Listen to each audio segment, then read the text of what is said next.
தம்பி தம்பி தம்பி தம்பி சொல்லுங்கண்ணா. நான் வெளியூருப்பா. இங்கே பக்கத்தில் வெல்டிங் வேலையாக வந்தேன். வேலை செய்கிற இடத்துல ஃபோனையும் காசையும் பக்கத்தில் வச்சுட்டு வேலை செஞ்சிட்டு இருந்தேன். முடிச்சுட்டு பார்க்குறேன், ஃபோனையும் காணும் காசையும் காணும். எனக்கு ஒரு ஹெல்ப் பண்ண முடியுமா? சொல்லுங்க. ஒரு 100 ரூபா கொடுத்தீங்கன்னா ஊருக்கு போய் உன் அக்கௌண்ட்டுக்கு அனுப்பிச்சிடுறேன்ப்பா. ப்ளீஸ்ப்பா, ஹெல்ப் பண்ணுப்பா. அண்ணா, நீங்கள் அதை வேலை செய்கிற இடத்துல கேட்டிருக்கலாமே. அவங்களே இந்த 100 ரூபா கொடுத்துருப்பாங்களே. இல்லைப்பா, அவங்க தான் காசு எடுத்திருப்பாங்கன்னு நினச்சி சண்டை போட்டுட்டு வந்துட்டேன். மறுபடியும் போய் கேட்கறதுக்கு ஒரு மாதிரியா இருக்குப்பா. அதான்ப்பா.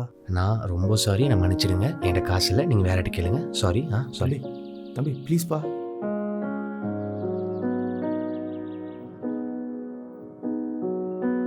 தம்பி தம்பி நான் வெளியூருப்பா. பக்கத்தில் வெல்டிங் வேலையாக வந்தேன். வந்த இடத்துல ஃபோனும் காசும் மிஸ் ஆயிடுச்சு. எனக்கு ஒரு உதவி பண்ணுறீங்களா? ஒரு 100 ரூபா கொடுத்தீங்கன்னா ஊருக்கு போயிட்டு உங்கள் நம்பருக்கு நான் அனுப்பிச்சி வச்சிருவோம்ப்பா. ப்ளீஸ்ப்பா, ஒரே பண்ணுப்பா. நிமிஷம் மச்சான், ஒரு நிமிஷம் இரு. ஏய், இப்போதான்டா ஞாபகத்துக்கு வருது. போன வாரம் தான்டா ரயில்வே ஸ்டேஷனில் என் குழந்தைக்கு உடம்பு முடியலன்னு சொல்லிட்டு 500 ரூபாய் வாங்கிட்டு போனான்.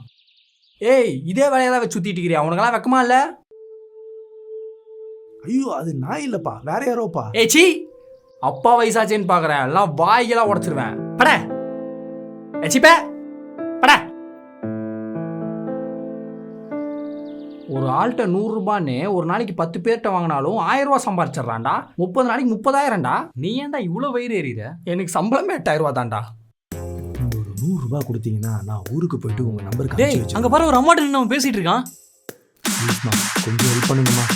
மாமா இந்த குடியாரன் கேட்குறான்லாம் காசு கொடுக்காதீங்கம்மா.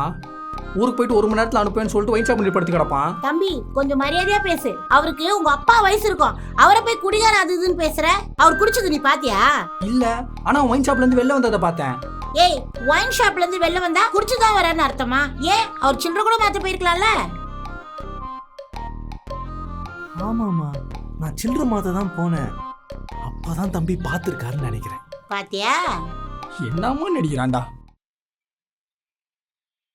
இந்தாங்க, நீங்க கேட்ட 100 ரூபாய். நான் என் பையன் ஜிபே நம்பர் தரேன். ஊருக்கு போயிட்டு அந்த நம்பருக்கு அனுப்பிச்சிடுங்க. ஓகேம்மா, நான் போயிட்டு ஒரு 1 ஹவர்ல உங்களுக்கு அனுப்பிச்சி வச்சிடுறேன். சரி. தேங்க்ஸ்மா.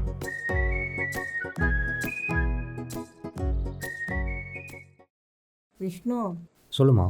வர வழியில் ஒருத்தரை பார்த்தேன். பார்க்கவே ரொம்ப பாவமாக இருந்தது. அவர் 100 ரூபாய் கேட்டார். நானும் கொடுத்துட்டு உன் ஜிபே நம்பர் தான் கொடுத்துருக்கேன். அவர் ஊருக்கு போயிட்டு அனுப்புறேன்னு சொன்னார். உனக்கு அனுப்பிச்சிருக்காரான்னு பாரு.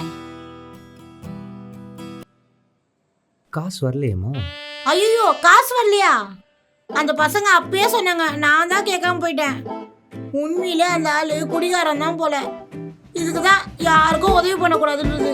இப்போ பாரு, உதவி பண்ணிட்டு இப்படி ஏமாந்து போய் உக்காந்துருக்கேன். நான் தான் ஒரு முட்டாள்.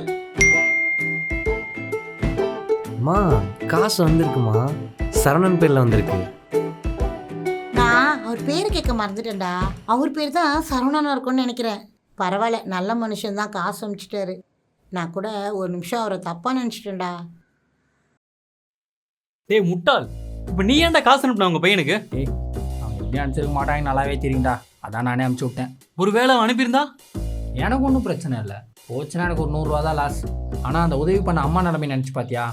ஏமாந்துட்டாங்கன்னு தெரிஞ்சா அவங்க மனசு எவ்வளோ கஷ்டப்படும். இந்த உலகத்தில் உதவி பண்ணணும்னு நினைக்கிறவங்களே ரொம்ப கம்மி தான் மச்சான். அதனால தான் நானே அனுப்பிச்சி விட்டேன்.